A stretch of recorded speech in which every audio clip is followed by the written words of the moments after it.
Bismillahirrahmanirrahim. Ahlan wa sahlan kepada peserta yang hadir pagi ini.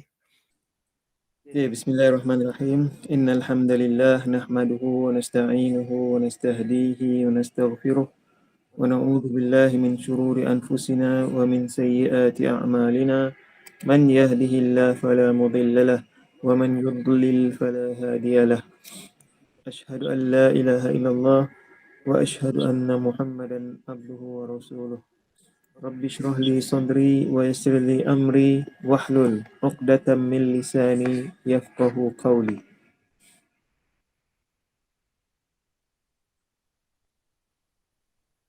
Terima kasih kepada tuan-tuan dan puan-puan yang hadir pada pagi ini. Alhamdulillah kita diberi kesempatan untuk bersama-sama dalam kursus umrah hari ini. Yang mana hari ini insya-Allah kita ingin mencapai 3 matlamat ini. Iaitu yang pertama, kita ingin tahu apakah itu umrah. Kemudian yang kedua, kita ingin tahu kenapa kita umrah.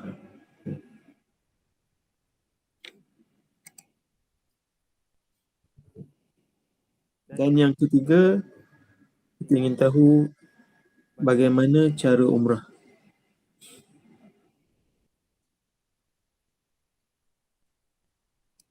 Jadi kita mulakan sesi pagi ini insya-Allah bagi mencapai ketiga-tiga matlamat yang kita inginkan insya-Allah.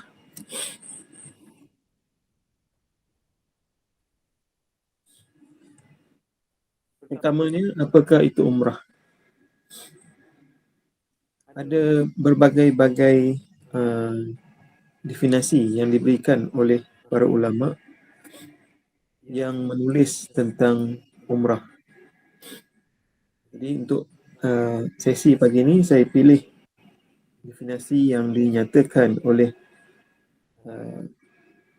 Syekh Mustafa Al-Khim dan beberapa orang lagi yang menulis Al-Fiqh Al-Manhaji. Menurut mereka, umrah itu ialah menuju ke Baitullahil Haram, yakni Kaabah. Menuju ke Baitullahil Haram, yakni Kaabah, pada bukan waktu haji untuk menunaikan ibadah tertentu dengan syarat tertentu. Okey, kita tengok gambar dalam slide ni. Yang pertama ni menuju ke Mekah. Seseorang dia pergi ke Kaabah. Kemudian dia melakukan beberapa ibadah yang tertentu. Iaitu yang pertama, dia tawaf Kaabah. Kemudian dalam perjalanan tersebut juga, selepas tawaf, dia pergi sa'i. Kemudian dia bertahallul. Jadi ini ialah umrah. Yang mana umrah ni, dia ada 4 sahaja rukun yang perlu disempurnakan. Tak sama macam haji. Haji ada beberapa rukun lagi yang perlu disempurnakan. Dan ibadah umrah ni, dia ambil masa beberapa jam sahaja. Bukanlah beberapa hari. Walaupun kita pergi ke Madinah, kita pergi ke Mekah 10 hari, umrah hanya mengambil masa beberapa jam. Bergantung kepada keadaan. Kalau tak ada orang, cepat selesai.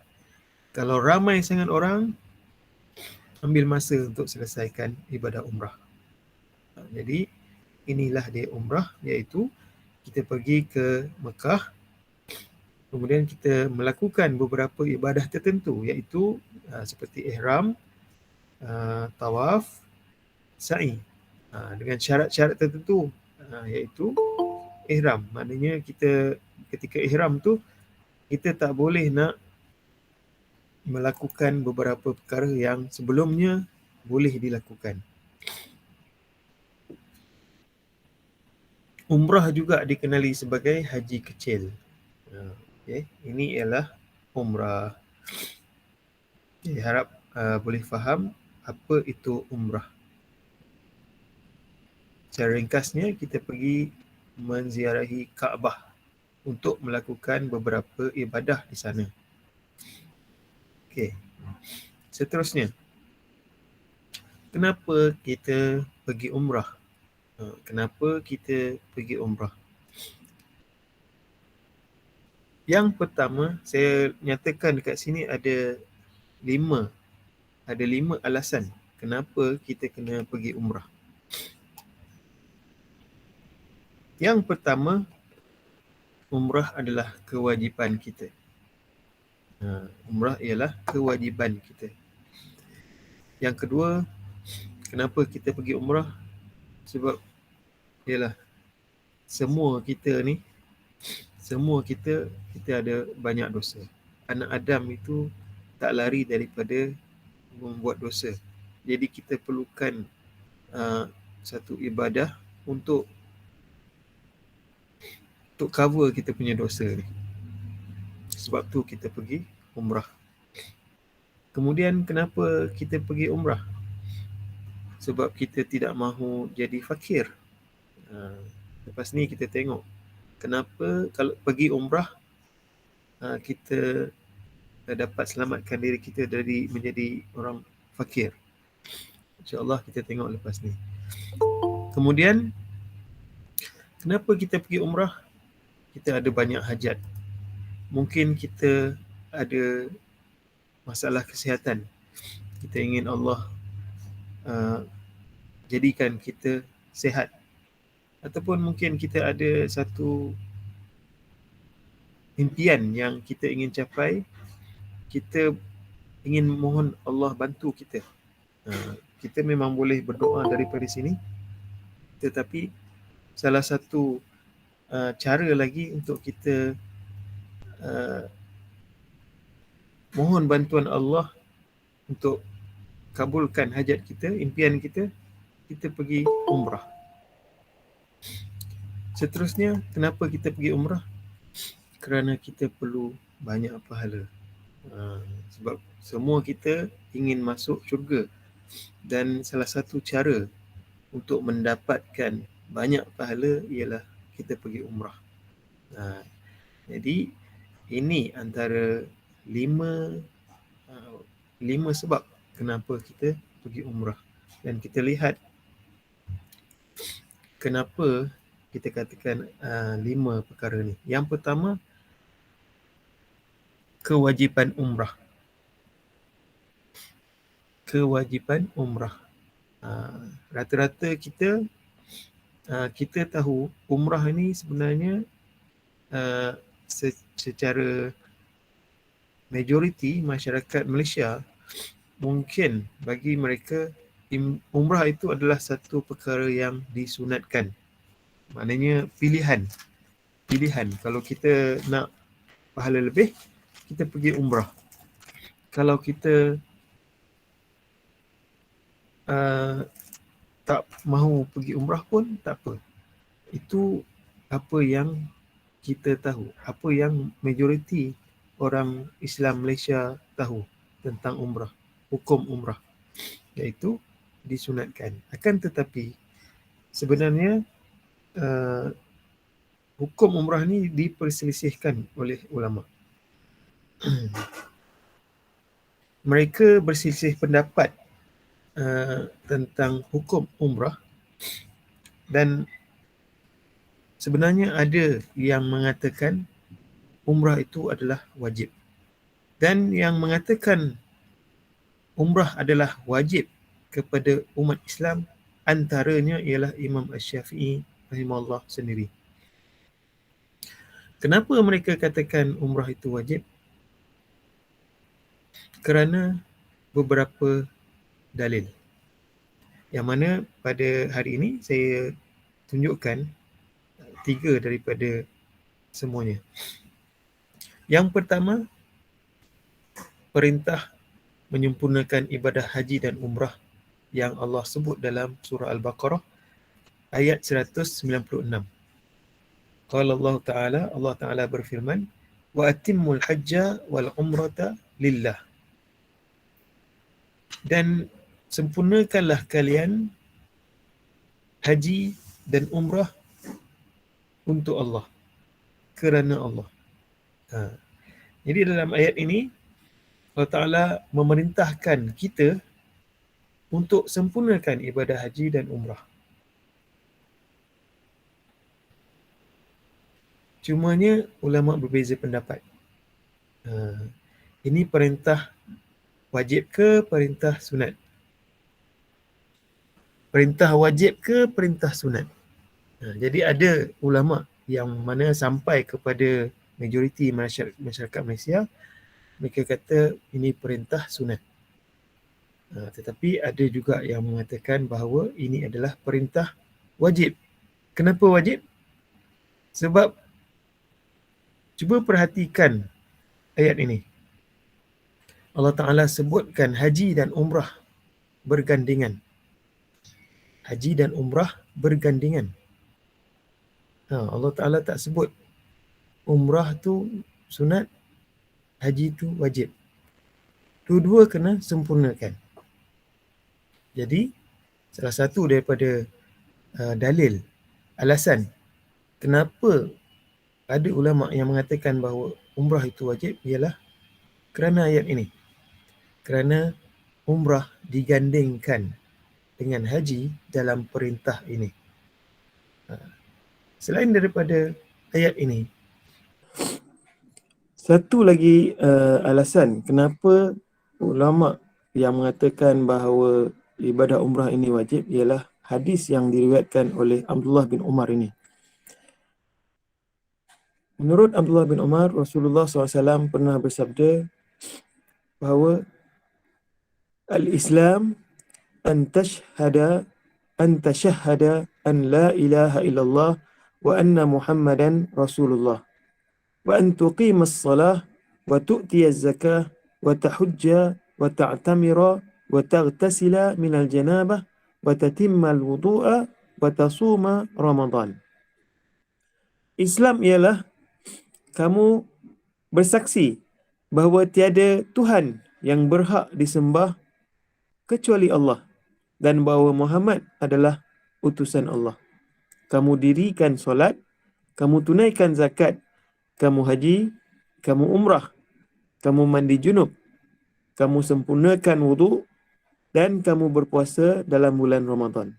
Jadi dalam riwayat ini, Rasulullah SAW turut menyebutkan ibadah umrah. Dan ada satu riwayat lain daripada Abdullah bin Umar juga. Bunyal Islam ala khamsin. Islam itu terbina di atas 5 perkara. Yang pertama, an tashhadu an la ilaha illallah. Bersyahadah, kita bersyahadah. Kemudian solat, puasa, zakat, haji.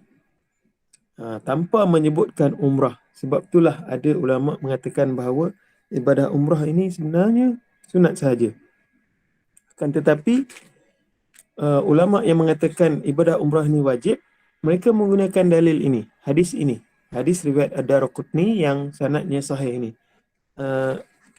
Juga diriwayatkan oleh Abdullah bin Umar. Dan dalam riwayat ini, Rasulullah SAW sebut pasal umrah. Rasulullah SAW sebut haji dan umrah. Okey, kita teruskan lagi. Kemudian yang ketiga, salah satu hujah yang mengatakan bahawa ibadah umrah itu adalah satu kewajiban ialah hadis riwayat Aisyah ini. Aisyah radhiyallahu anha pernah bertanya kepada Rasulullah sallallahu alaihi wasallam. Beliau berkata, "Wahai Rasulullah, adakah atas para wanita itu jihad? Wahai Rasulullah, adakah kepada para wanita itu jihad? Adakah diwajibkan jihad kepada para wanita?" Rasulullah SAW menjawab, "Ya." Qala na'am, alaihinna jihadun la qitala fihi al-hajju wal umrata. Ya, mereka wajib berjihad yang mana jihad tersebut tiada peperangan di dalamnya, iaitu haji dan umrah. Soalan Aisyah kepada Rasulullah SAW ini menunjukkan bahawa jihad adalah salah satu daripada kewajipan yang perlu dilaksanakan oleh para wanita, iaitu jihad yang tiada peperangan padanya, iaitu haji dan umrah.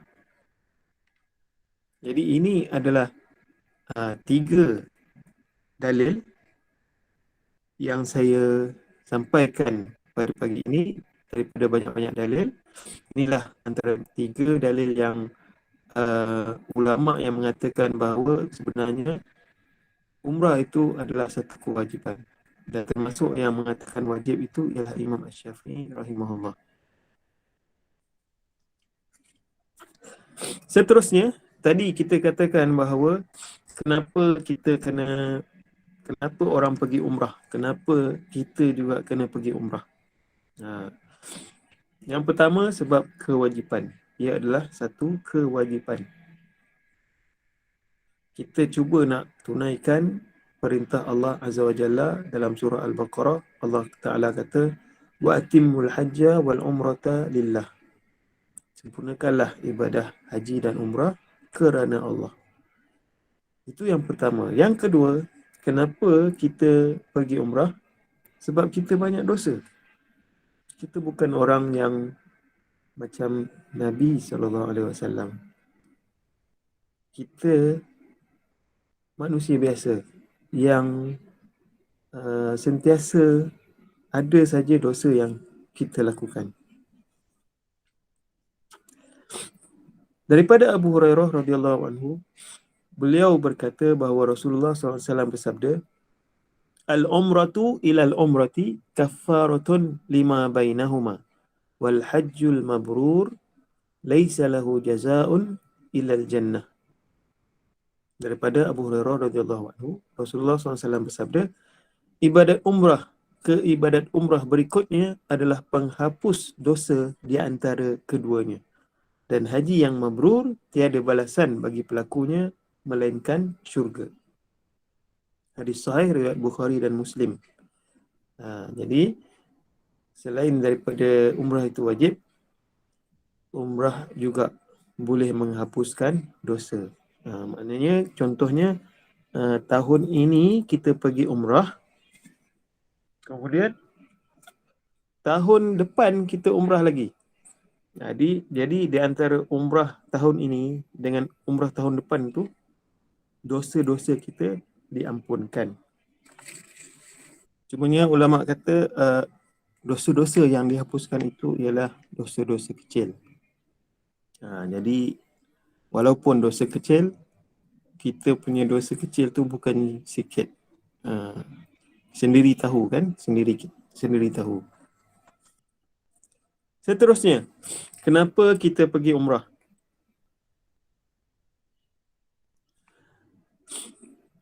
Sebab Rasulullah SAW kata umrah menghapuskan kefakiran.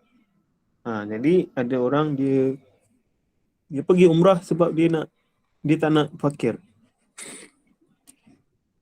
Sebab dia pernah dengar Rasulullah SAW, hadis daripada Rasulullah SAW, kata baginda SAW, tabi'u bainal haji wal umrati. Tabi'u bainal haji wal umrati. Fa'innahuma yanfiyanil faqra wal dhunuba kama yanfiyal kiru khabathal hadid wal dhahab wal fiddah. Walaysa lil haji al mabrurati thawabun ilal jannah. Kata Rasulullah SAW, laksanakanlah secara berurutan antara haji dan umrah. Kerana kedua-duanya menghilangkan kefakiran dan dosa. Haji dan umrah menghilangkan kefakiran. Selain daripada menghilangkan dosa, haji dan umrah juga menghilangkan kefakiran. Sebagaimana belos api penghembus api tukang besi menghilangkan kotoran besi, emas dan perak, dan tidak ada pahala bagi haji yang mabrur selain syurga. Jadi kalau kita tak mau jadi orang yang fakir, dalam kata lain nak jadi kaya, insya-Allah kita kena selalu pergi umrah. Kita kena selalu pergi umrah. Okey, seterusnya. Tadi kita ada baca satu hadis yang mengatakan bahawa para wanita juga diwajibkan untuk berjihad. Ini ada satu lagi riwayat berkaitan dengan jihad ini. Umrah dan haji ialah jihad terbaik bagi wanita. Daripada Aisyah radhiyallahu anha bahawa dia berkata, "Wahai Rasulullah, kami melihat jihad itu adalah amalan yang terbaik.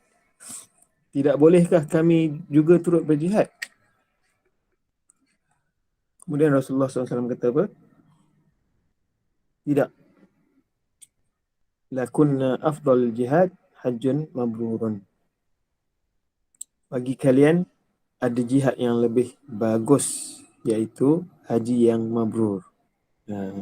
Dan umrah tadi kita dah sebut hadisnya dalam dalil yang menunjukkan bahawa umrah itu wajib. Jadi haji dan umrah itu adalah jihad terbaik bagi wanita. Kemudian kenapa kita nak pergi umrah lagi? Sebab kita perlukan pahala yang banyak. Kita perlukan pahala yang banyak. Umrah di bulan Ramadan umpama haji. Maknanya kalau ibadah haji itu tiada balasan melainkan syurga. Siapa yang terlepas haji boleh umrah dalam bulan Ramadan. Dan umrah dalam bulan Ramadan umpama haji.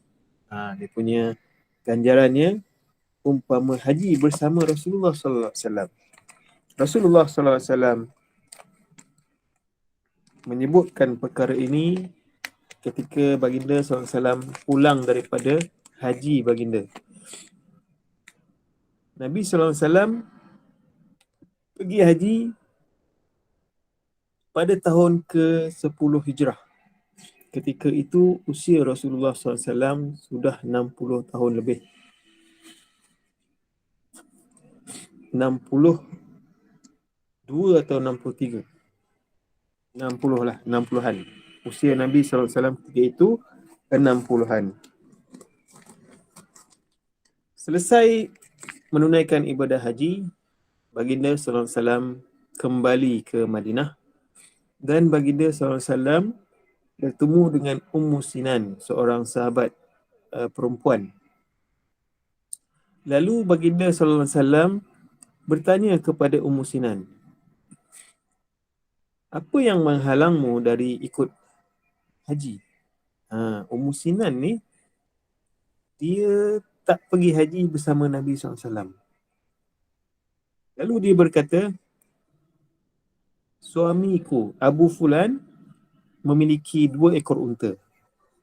Dia telah menggunakan seekor darinya untuk berhaji dan seekor lagi digunakan untuk mengairi ladang kami. Baginda berkata, sesungguhnya satu umrah dalam Ramadan senilai satu haji atau haji bersamaku. Jadi Rasulullah SAW bila bertemu dengan Ummu Sinan ni, baginda tak kempen perkara lain, tapi baginda SAW kempen dia untuk pergi umrah pada bulan Ramadan. Sebab apa? Sebab dia terlepas haji bersama Rasulullah SAW. Sebab apa dia tak dapat pergi haji? Sedangkan dia sihat sebab dia tak ada kenderaan. Dia ada 2 ekor unta sahaja. seekor unta digunakan oleh suaminya untuk haji, seekor lagi digunakan untuk buat kerja, untuk pekerjaan di ladang. Jadi dia tak dapat pergi haji. Bila Rasulullah SAW jumpa dia, Rasulullah SAW cadangkan dia untuk pergi umrah pada bulan Ramadan. Sebab umrah pada bulan Ramadan umpama haji bersama baginda SAW. Hadis sahih riwayat Al-Bukhari.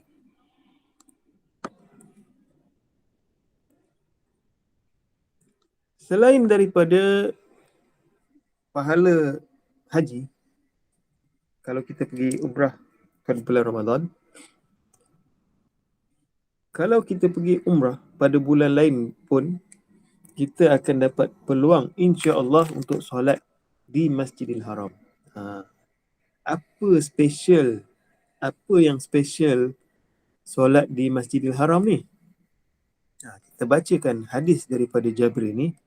Kata Jabir bahawa Rasulullah SAW bersabda, "Salatun fi masjidi afdal min alfi salatin fi ma siwah illa al-masjid al-haram wa salatun fil masjidil haram afdal min mi'ati alfi salatin fi ma siwah." Rasulullah SAW bersabda, solat di masjidku lebih baik dari 1000 solat di masjid selainnya. Maknanya kalau kita solat di Malaysia, satu solat di masjid, kalau kita satu solat di Masjid Nabawi sama dengan 1000 solat di masjid kita di Malaysia. Cuba bayangkan satu solat berapa yang Allah bagi? Satu solat berapa yang Allah bagi? Siapa tahu?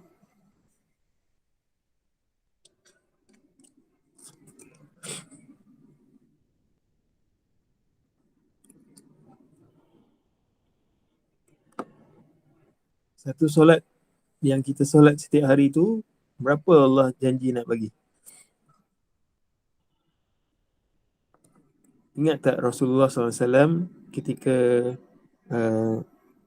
naik Isra' Mi'raj, ketika naik ke langit, baginda SAW menerima perintah untuk menunaikan solat, yang mana daripada 50 solat akhirnya menjadi 5 solat. Dan 5 solat itu,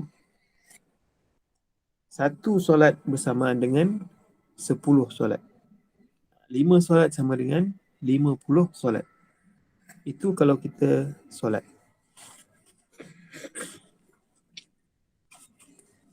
Dan kalau kita solat di masjid, yang lelaki yang digalakkan untuk solat di masjid berjemaah, ada riwayat mengatakan bahawa satu solat di masjid sama dengan 25, mendapat 25 ganjaran.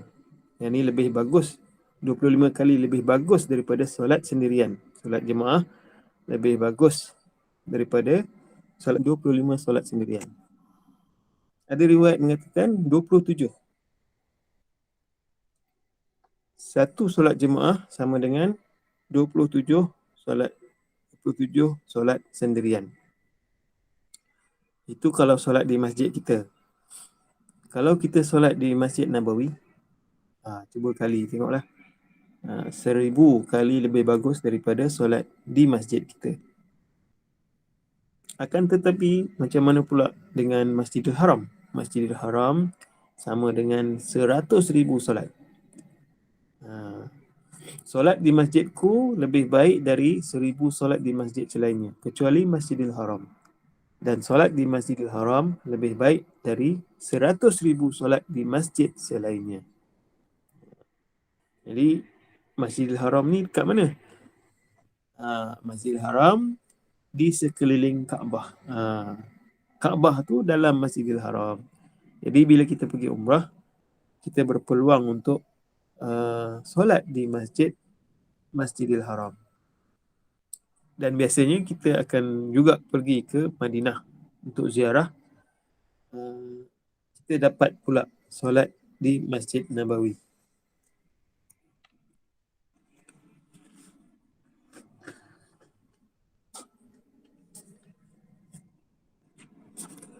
Selain daripada itu, bila kita pergi Mekah untuk umrah,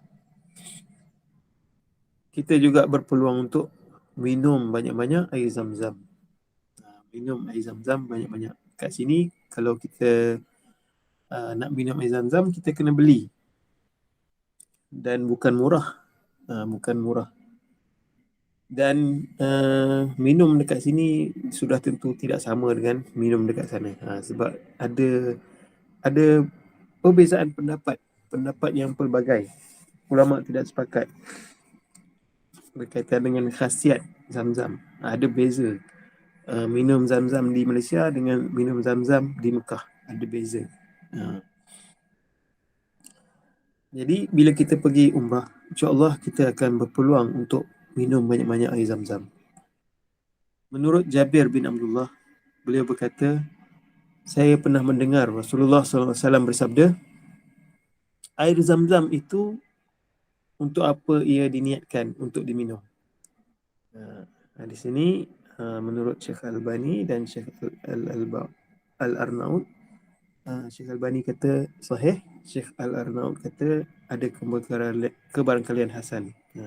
Maknanya hadis ini boleh diterima sebagai hujah. Air zam-zam untuk apa ia diniatkan? Maknanya bila kita kan ada banyak impian, sebelum kita minum air zam-zam tu, kita cuba niatkan. Kita nak apa? Kita nak sihat. Kita nak kaya. Kita cuba niatkan masa minum air zam-zam.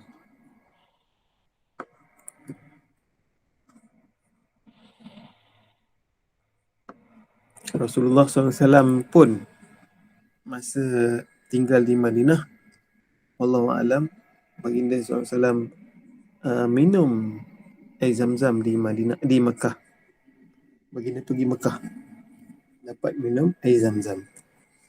Wallahu a'lam, masa baginda tinggal di Madinah dulu sudah ada ataupun tidak air zam-zam dihantar ke Madinah. Boleh jadi tak ada di Madinah, tak sampai air zam-zam. Kalau nak minum air zam-zam kena pergi Mekah. Jadi Rasulullah SAW sendiri pergi ke Mekah minum air zam-zam. Sebab ada riwayat mengatakan bahawa Rasulullah SAW selepas tawaf baginda minum air zam-zam. Seterusnya, orang yang pergi umrah insya-Allah berpeluang untuk memperbanyakkan tawaf sunat. Selesai sahaja ibadat umrah. Biasanya kalau dengan Pesada Global Holidays, kita ada 5 hari menginap di hotel Mekah. Selepas umrah tu kita ada banyak masa insya-Allah untuk memperbanyakkan tawaf sunat. Ulama ditanya, selepas umrah apa amalan yang paling bagus untuk dilakukan ketika kita masih di Mekah? Jadi kebanyakan mereka mengatakan bahawa bagi orang yang di luar Mekah, bukan orang Mekah, mereka antara ibadah yang paling perlu mereka fokus, mereka banyakkan ialah ibadah tawaf. Kenapa? Kenapa ibadah tawaf perlu dibanyakkan ketika di Mekah selepas umrah? Sebab orang di luar Mekah, orang yang tidak tinggal di Mekah, mereka tak dapat tawaf di tempat lain. Ibadah tawaf hanya boleh dilaksanakan di Kaabah. Jadi bila balik ke Malaysia, kita dah tak berpeluang untuk melakukan ibadah tawaf. Jadi banyakkan ibadah tawaf sunat. Kenapa kita kena skor pahala ibadah sunat ni? Sebab Rasulullah SAW kata, man tafa bil baiti, siapa yang tawaf di Kaabah, kemudian dan solat sebanyak 2 rakaat, dia umpama telah membebaskan seorang hamba.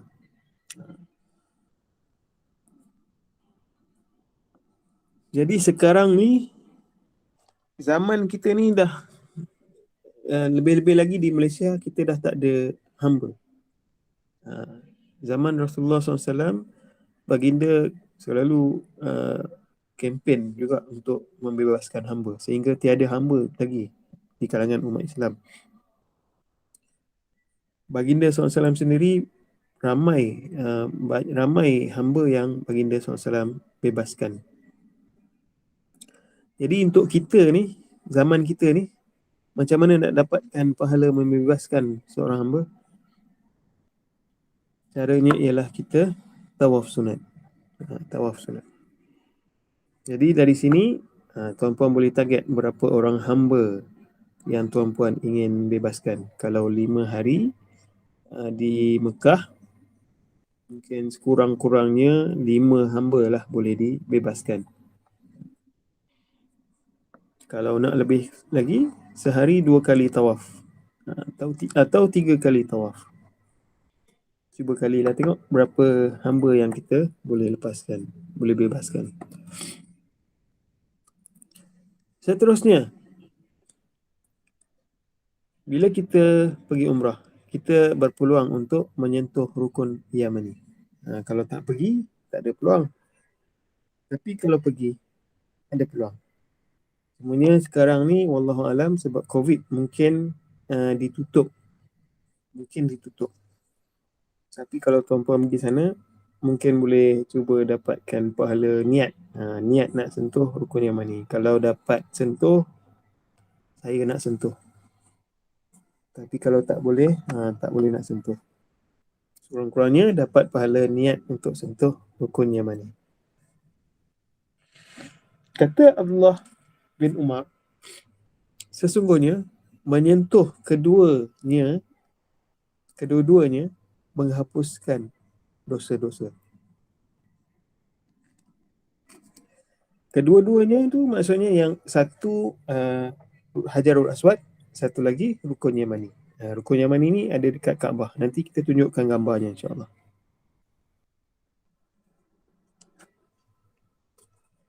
Seterusnya, selain daripada pahala-pahala yang telah kita sebutkan, orang yang melakukan tawaf sunat, selain daripada dia membebaskan hamba, setiap langkah yang dia langkahkan itu ada ganjaran. Seperti mana yang disebutkan oleh baginda SAW, la yada'u qadaman wa la yarfa'u ukhra illa ahatta Allahu anhu biha khati'atan wa kataba lahu hasanatan. Dia tidak letakkan satu tapak dan tidak diangkat sebelah lagi. Yang ni dia melangkah tu, setiap kali dia langkah tu dia angkat satu kaki, dia letakkan satu kaki. Setiap kali dia langkah tu, Allah akan hapuskan dengannya satu dosa. Yang ni dosa kecil. Dan Allah akan tuliskan buatnya satu hasanah. Yang ni kebaikan. Jadi ini satu lagi sebab kenapa kita kena banyakkan tawaf bila kita sampai di Mekah. Selama kita tinggal di Mekah, usahakan skor tawaf sunat.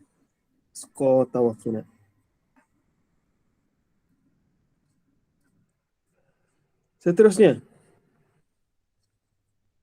kita ada peluang insyaAllah untuk banyakkan solat jenazah. Kenapa kita nak kena solat jenazah banyak-banyak? Sebab mungkin di Malaysia kita jarang dapat peluang untuk solat jenazah. Tapi di Tanah Haram, jarang ada waktu solat yang tak ada jenazah. setiap kali waktu solat, selalunya mesti ada jenazah. Mesti ada solat jenazah. Kalau tak ada tu jarang-jarang. Jarang-jarang tak ada jenazah. Di Masjid Nabawi dan Masjidil Haram. Dua-dua sama.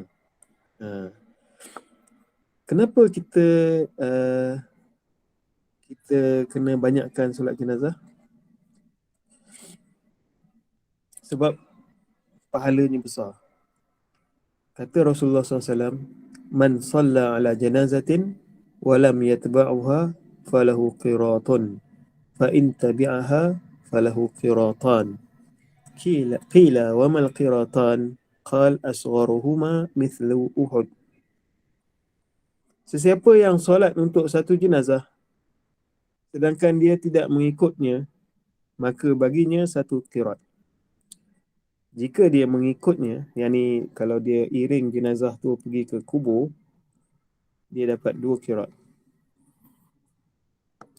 Jadi orang tanya kepada Rasulullah SAW, sahabat tanya, qiratan tu apa? Apa dia 2 qirat tu apa? Rasulullah SAW menjawab, 2 qirat tu yang dia saiz tak sama, tapi yang paling kecil daripada duanya itu sebesar Bukit Uhud. Sebesar Bukit Uhud. Besar mana Bukit Uhud? Nanti pergi tengok dekat Madinah. Bukit Uhud ialah bukit yang terbesar di Madinah.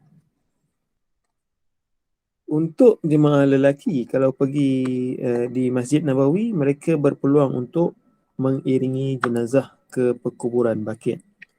Tapi kalau di Mekah, biasanya tak boleh nak ikut sebab perkuburan tu agak jauh.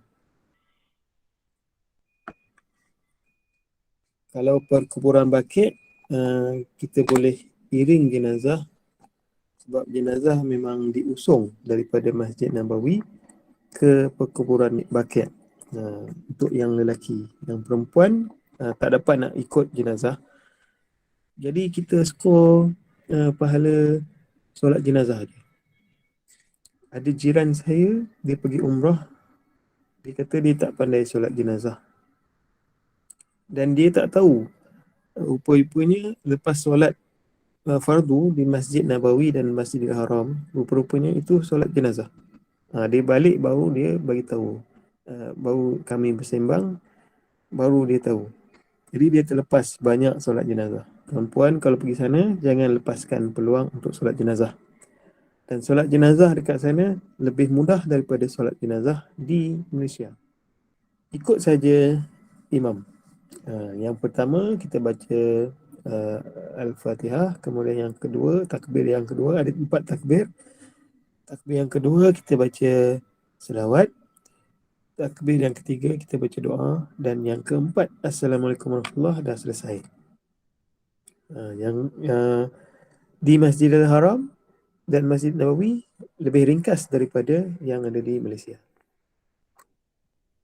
Seterusnya, kelebihan apa lagi? Kenapa kita pergi umrah? Sebab kita ada banyak impian, kita ada banyak hajat. Memang dekat Malaysia pun kita boleh berdoa, tapi Rasulullah SAW sebut kat sini, bukan Rasulullah SAW, Abdullah bin Umar. Abdullah bin Umar kata, orang yang berjihad di jalan Allah, orang yang pergi haji dan orang yang umrah, mereka adalah delegasi Allah. Mereka adalah duta Allah. Yang mana bila Allah seru mereka, mereka menyahut seruan Allah. Bila pergi ke Kaabah tu, maknanya kita seolah-olah menyahut seruan Allah. Allah panggil kita pergi Kaabah, kita sahut seruan Allah. Dan mereka meminta daripadanya, lalu dia, yakni Allah, memberikan kepada mereka. Jadi orang yang pergi umrah ni, doanya mustajab. Tuan-puan pergi sana, jangan lupa doakan saya sekali. Doakan kebaikan untuk saya, insyaAllah. Seterusnya, bagaimana cara umrah? Jadi sebelum kita mulakan ini, kita rehat dulu 5 menit. Boleh ya? Kita rehat dulu 5 menit.